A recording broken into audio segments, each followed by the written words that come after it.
Leo tarehe 26 mwezi wa 4 mwaka 2025, makamu mwenyekiti wa CCM Taifa, Mheshimiwa Steven Wasira atembelea mradi wa shule maalum kanda ya kati ya Wavulana na ujengwa wilayani Chemba, ambapo pia amepata wasaa kufanya mkutano wa hadhara na wananchi wa Chama cha Mapinduzi pamoja na wananchi wote wa Chemba kwa ujumla.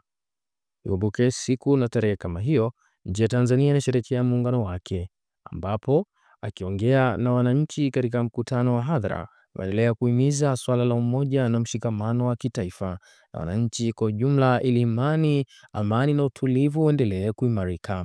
Aidha, Mheshimiwa Makamu Mwenyekiti amekemea vikali swala la ubaguzi na kuendelea kuimarisha muungano na ushirikiano madhubuti katika nchi yetu. Nataka niwaambie ndugu zangu wa Chemba, miaka 60 kabla ya uhuru wa Tanganyika na kabla ya mapinduzi ya Zanzibar, nchi zetu zilikuwa zinatawaliwa sana zote mbili.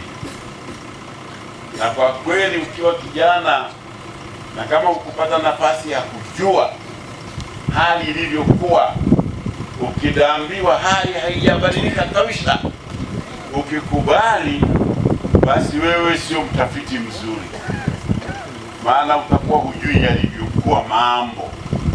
Hali ilikuwa mbaya sana. Hapa kuna Wasandawi na Warangi, miaka 60 hawakuwa wanang'aa kama mnavyong'aa nyinyi. Wakati Mwalimu Julius Nyerere anazungumza na Kenya na Uganda juu ya kuungana, yeye alisema niko tayari kumwachia nchi moja inaitwa Afrika ya Mashariki, tumwachie mzee Kenyatta, maana kwanza mtu mzima atuongoze. Yeye alikuwa tayari kuacha urais wa Tanganyika awe balozi na Kenyatta awe kiongozi wetu wa Afrika Mashariki.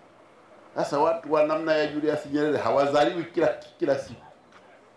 Kwa hiyo kuwa na nchi kama hazielewani, matatizo ya usalama yako makubwa sana. Kwa hiyo moja katika sababu zilizofanya tukaungana ni kuweka nguvu ya kuweka amani, ambayo ndio msingi wa maendeleo yote mnayoyaona. Tuliungana kwa sababu tulikuwa tunajiandaa kuweka nchi moja yenye amani kwa ajili ya maendeleo ya kizazi cha wakati ule na kizazi cha sasa na vizazi vinavyokuja. Kwa ndugu zangu wa Chemba, hiyo ndiyo sababu. Hiyo sababu imeweka msingi wa amani kwa miaka 60 yote.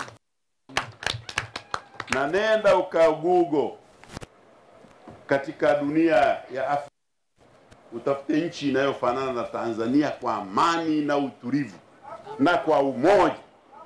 Hakuna. Waje Afrika inakuja kujifunza kwetu. Sasa tumejenga nchi ya umoja wa watu wote. Na mimi naomba watu wa Chemba, najua mko wa Rangi, wako wa Sandawi hapa, achana na mambo ya Usandawi na Urangi, nyinyi ndio wa Tanzania. Kaeni pamoja kama wa Tanzania, fanya kazi yenu kwa maendeleo ya wote. Tumetoka huko, tumejenga nchi yenye nguvu ya watu wote wanazungumza lugha moja, wanaelewana. Hapo vipi? Kwa hiyo muungano ule ndio umetusaidia kuleta amani, na amani ndio imetupa yote mengine mnayoyaona mengi. Hasa anakuja mtu asema miaka 60 hamna lolote. Hamna lolote. Hapa Chemba palikuwa hapafikiki. Leo tuna barabara inatupeleka mpaka nje ya nchi. Tena barabara ya kuja Chemba nzuri sana. Ndio inatupeleka. Elimu ilikuwa hakuna. Leo kuna shule, mpaka tunajenga shule nyingine ya mabilioni ya shilingi hapa wapi? Chemba, kwa ajili ya vijana wa kanda. Hapo nitakwambia Abdallah, wewe mwambie tu, wewe una matatizo. Kwa inaonekana wewe wewe sio chochote. Ndio maana unafikiri kila kitu si chochote. Kwa miaka 4 ya Rais Samia tumefanya mambo mengi sana mpaka hapa Chemba. Mengi. Tumezungumza mambo ya barabara, na wakati ule anaondoka Magufuli Mama Samia anatuambia kazi ifanye nini? Iendelee. Na imeendelea. Kazi yenu ya kuhakikisha afya inaonyesha mapenzi makubwa mlionayo, kwanza kwa chama chetu, lakini vile vile kwa uongozi wa Rais Samia Suluhu Hassan.